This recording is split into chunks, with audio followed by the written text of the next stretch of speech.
Le problème numéro 1 de la France, c'est cette menace.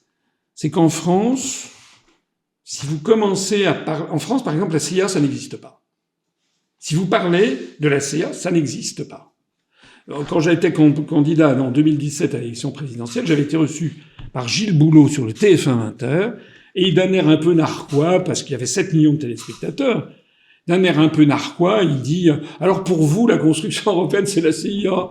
Sous-entendu, vous êtes un siphonné. Bon, manque de chance, comme j'avais anticipé un peu le coup, j'étais venu avec un petit dossier, j'ai dit oui, d'ailleurs, c'est la couverture du magazine Historia, voilà, sur la création de la construction européenne par la CIA.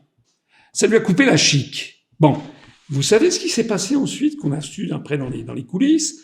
C'est qu'évidemment, aussitôt la direction de Historia avait vu ce truc-là, ils ont retiré l'article qui était encore en ligne sur leur site internet depuis des années, en fait. Ils l'ont retiré dans la demi-heure qui a suivi.